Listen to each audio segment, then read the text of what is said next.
For more now on the stunning, disjointed efforts at communicating within the administration and a very serious lack of understanding about how to react to the attacks on Benghazi, our next guests say that the legally correct drone program carried out by Brennan and the Obama administration bears some further examination. Pulitzer Prize-winning journalist Judith Miller, former U.S. ambassador to the United Nations, John Bolton, both Fox News contributors.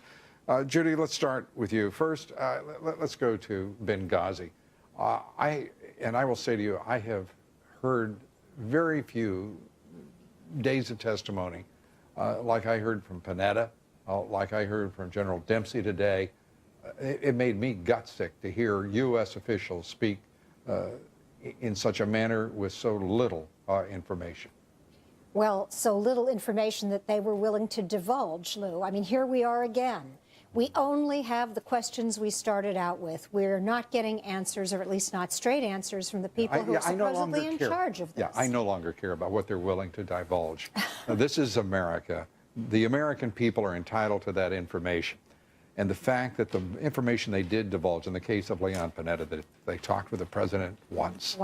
That General Dempsey was aware of the security risk and chose to wait until somebody asked for his help, rather than assume responsibility as the chairman of the Joint Chiefs of Staff.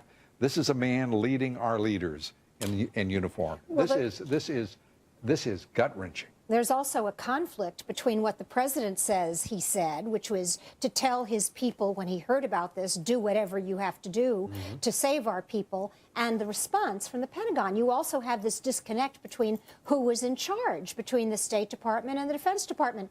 Leon Panetta says the Pentagon is not 911 to settle every little problem that needs to be dealt with. Well, when your people are in danger, I think that's more than a 911 call. John Bolton, serving the United States government as you have, to hear the Secretary of Defense trivialize a cry and a need for help from the U.S. ambassador and officials of the U.S. government, and trivialize it as a 911 call, and the Department of Defense can't respond. How upset were you when he made such a statement? Well, I was beyond upset. I was speechless at so much of what the testimony showed, much of which you played. It revealed incompetence at the top of the Obama administration that's just breathtaking. The president not concerned with Americans under attack in a dangerous place. The Secretary of State all day long never once calls the Secretary of Defense to ask what might be done. The idea that the Secretary herself, unaware of requests for enhanced security, the chairman of the Joint Chiefs he doesn't at some point before the 9/11 attack say, can we help you out a little bit? There's nobody home in this administration when it comes to national security. And it's not just the failure at Benghazi, it's the exposing of the risk of American facilities, private American citizens, our country itself, to attacks worldwide. These people aren't doing their jobs. Well, I think the senior people aren't doing their jobs. Ambassador Stevens was doing his job, and we now have a hint that he may have been trying to negotiate some arms transfers to the Syrians. Perhaps that's why he was meeting with the Turkish ambassador, the last meeting he had. Let's not suspend critical judgment, even for a man who's fallen in the service of this country. The fact of the matter is he was aware of those security alliances, and it is noble in that he would assume those risks for himself. But he assumed those risks for two CIA operatives as well, who tried to save his life and the lives of the others, trying to flee that radical Islamist terrorist attack.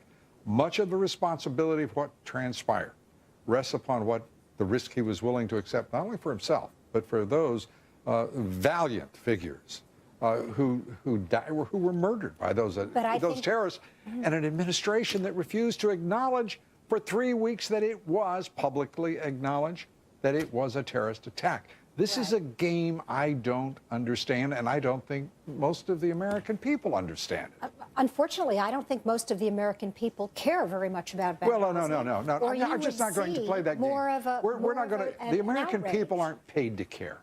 We are. The government is. Someone should be representing them so that all they had to care about was the fact that men and women die in the service of this country. I cannot comprehend the game that is being played right now in Washington, D.C. and the national media. Ambassador Bolton, your thoughts? Well, I think the media have been entirely negligent for 4 months, you know, in trying to get these questions. Secretary of State Clinton got through her 2 hearings and 4 months without ever answering basic questions. I think at least today the Armed Services Committee did a better job. But the problem here is one of a failure of strategy and competence at the top of the administration. It's only going to get more dangerous over the next 4 years. Let's go to Brennan himself. Do you think that he should be, in fact, confirmed to lead the CIA? Well, I give great deference to the president's nominee. I haven't heard anything yet that disqualifies him other than being a hypocrite and mendacious, but that's the currency in this administration. If not the city itself in which you sit. That could be. That could be. As opposed to our fair city. Well, I don't want to make it a matter of comparison, but the nation's capital does have, one would hope, a higher standard. Your thoughts? Should he be confirmed? I'm not sure it does. After watching today's hearings, John Brennan, I think, is the president's choice. And barring some revelation that we haven't yet seen, yes, I think he probably will be confirmed. All right. Judy Miller, thank you for being here. Thank you. Ambassador Bolton, thank you.